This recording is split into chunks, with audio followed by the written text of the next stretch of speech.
Hello, Julie Thomas. Yes, hi. Hello there, my name's Dr Betty. I'm one of the new GPs in the practice. Right. And I'm seeing you today instead of Dr Jones, who's your usual GP. Yes, he is, yeah. First of all, what would you like me to call you? Oh, Julie's fine. Okay, yeah. Okay. Right, Julie, so what is it that's brought you to see me today? Well, it's the same thing that I see Dr Jones about. It's my heart. Yeah, I understand that you've been in to see him a few times over the last few months. Would you mind if I ask you to go over again what the problem is, perhaps in your own words, so that I get an understanding of it? No, not at all. It's just I keep getting these situations where my heart starts to really, really race, like boom, boom, boom, boom, boom, boom, boom, boom, boom. Right. I get chest pains. I can't catch my breath, and it's making me feel funny talking to you about it. Right. And so my heart starts to race. I can't get my breath, and then I get chest pains, and I get very afraid that I'm going to have a heart attack. Right. And you're feeling a little bit anxious just here with me? I am, just talking about it. I can feel it starting to come up. Right. Yeah. Well, take your time. Okay, thank you. So your heart starts to race, it really beats really fast, and you feel like you can't catch your breath, is that right? That's exactly it, yes, yeah. How long's all this been going on for, Julie? I think it's probably about 6 months, basically, right. yeah. Okay. Yeah. And can you remember what happened to start it all off? Well, I think we have had some problems at work. Right. And I've felt more stressed about work than I normally do. And basically I was just trying to get into town one day on a day off, and it was very hot, one of those funny hot days, and it just happened. My heart just started to race and race and race, and I couldn't get my breath. I was just like gasping for breath. Then I started to get chest pains, and it was just awful. And I managed to sit down and call my husband, and he came out.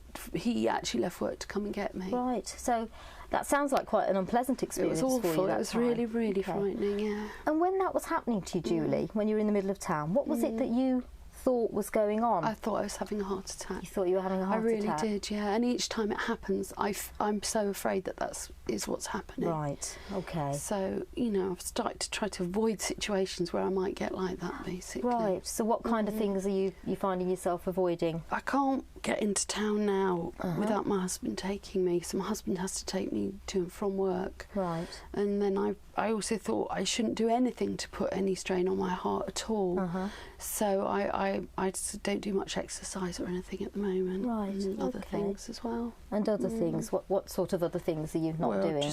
Just personal things. Really. Personal things. Yeah. Okay. I guess I'm wondering if you're talking about your sex life there. Yeah. Right. And I just feel, that I shouldn't do anything like that because it just might put too much strain on me. Right. So you're avoiding sex in case that puts your heart rate up. Yeah. Okay. Okay. How's that affecting things between you and your husband? Yeah, my husband's getting really fed up with it, to be honest, Doctor. He's been really, really kind and really supportive, but I think it's starting to affect his life quite a lot now. Right. I mean, he wanted me to go to the pub last week, and I absolutely promised that I would, because I've begun to stop wanting to go out because I'm so afraid it's going to happen. And I promised him I'd go to the pub, and then when it came to it, I just couldn't. I just sat on the sofa and it started to happen again. Right. And then I was worried that if I went to the pub, I'd actually get ill in the pub, and then it would be really embarrassing for everybody. So I just said I couldn't go. And I think he's getting a bit to the end of his tether now, because it just seems to have come out of the blue, and I've never suffered from anything like this before. So it sounds like he's getting to the end of his tether, but it also sounds like you're pretty fed up with the whole thing as well, Julie. Yeah, is that right? Actually, yeah. Okay. So just so that I've got the story straight, this all began about 6 months ago. Before that, had you had anything like this? No, not at all. I mean, I think that we had a new manager at work. Yeah. I work in a bank, actually, and then we had a new computer system put in, and so it became very much more stressful for all the staff, not just me. Right. And I can sort of see that I was under a lot more pressure, and that could be affecting me. So to make sure I've got the right way around, it began 6 months ago. Pressure at work, you went to town, you had the first of these attacks, and then since then you've had some more of them, and now it's kind of got to the point that you don't want to go out, you don't go to town by yourself. No, I don't want to risk it, to be honest. You're not going to the pub, you're not socialising like you used to, and you're avoiding things like exercise and things like sex, and that's having a bit of taking its toll on your relationship. Okay. And looking at your I know you've had an ECG that Dr. Jones organised for you a couple of months ago. Yeah. What have you been told about the results of that? Well, Dr. Jones said that it was okay and there were no problems. And, you know, I did feel relief, you know, because obviously there's been heart attacks in my family. My dad died of one, you know, at 72. Okay. So I'm thinking it must be my heart. There must be something wrong with it. Right. And I did feel pleased when Dr. Jones said that. But on the other hand, nothing's changed, you know. I'm still getting exactly the same problems. Okay. Nothing... You know, I'm not getting any help with it. Right. I just feel a bit like, well, so I haven't got a bad heart according to the experts, but I'm still getting all the same symptoms, you know, worse and worse. So even though the GP's told you there's nothing to worry about with your heart, do you still worry that there might be something wrong with your heart? I can't understand it. Right. Well, what do you think it is, Doctor?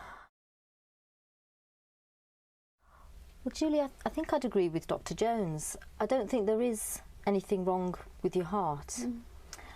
The reason I say that is that you've had an ECG which has come back perfectly normal, and usually if there was a problem with the heart, the ECG would pick something up. Also, you've got none of the risk factors really for heart disease because you don't smoke. Your blood pressure, from what I can gather from your notes, has always been fine. You're fairly young. Before this you were pretty fit and active. And also, I know you're worried about your dad having had a heart attack, but actually he was a lot older than you are. And so you're not really in the same risk sort of bracket as he would have been. Right. So I don't think that there is a problem with your heart. I guess what I'm wondering is whether actually what's going on is a little bit more what Dr. Jones thought, whether actually this might be the anxiety that's giving you a lot of these symptoms. Have you ever thought it might be that rather than a heart problem? I think I've been thinking more recently it could be because, well, my friend has like panic attacks. Right. And I've discussed it with her and she said, to be honest, it just sounds like that. But Right. I've always thought it was my heart, and what I can't understand is how my brain is making my heart start racing like it is. Right. Okay. Has anyone explained to you about anxiety and panic attacks? Not really, no. Okay, well perhaps it would be helpful to sort of hear a little bit more about that. Yeah, okay. What we have on top of our kidneys is two little glands, and they're called our adrenal glands. Right. And they produce a hormone called adrenaline. Have you heard of that? Yes, I have heard of that. Okay. Yeah. And what adrenaline does is it prepares us for situations of fight or flight. Is that a term you perhaps remember from biology at school? I do, yeah, I do remember that. Do you remember what we mean by fight or flight? I think, like, if you're in a scary situation, you fight or you run away, basically. Yeah. Your body sort of triggers that to do it. Yeah. That's exactly it. And what's released to allow you to do the flight or fight response is the adrenaline. Right. So when your body needs to get ready to do something, it surges out a load of adrenaline. And the adrenaline basically gets you ready for action. Right, okay. So it does things like it puts your heart rate up, it makes your breathing speed up so that you're ready to run. It can sometimes make people feel as though their mouth is dry. It can sometimes make people feel a bit lightheaded.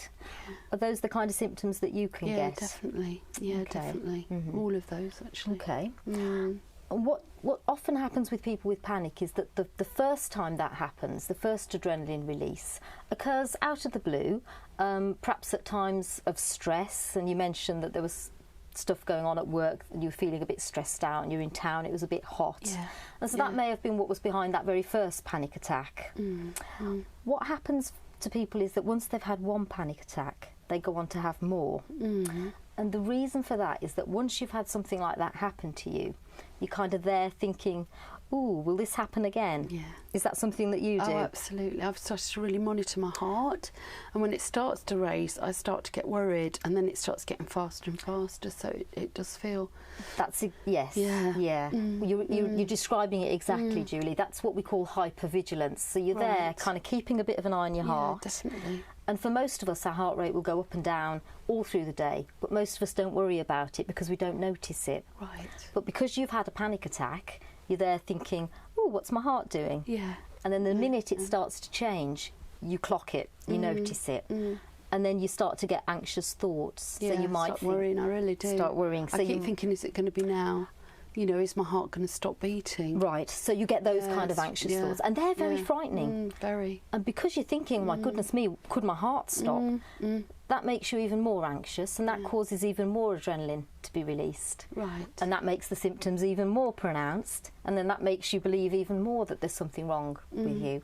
Does that make sense as to what might be happening? It does make sense, Doctor. One of the things that you have been doing, which is something that a lot of people with anxiety do, is that you've started to avoid doing things that trigger it off. I have, yeah. Okay. Yeah, like not walking into town or anything. I just won't do it anymore. Exactly. And whilst in the short term that sort of alleviates your symptoms because you don't have to get panicky, what's happening is that the more you avoid doing things, the less likely you are to ever get round to finding out whether or not anything awful really happens.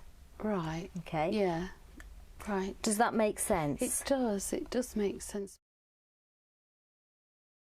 Well, if we are starting to tackle this as if it was an anxiety problem, there are a number of approaches. We can think about tablets, and we can think about other kind of talking approaches.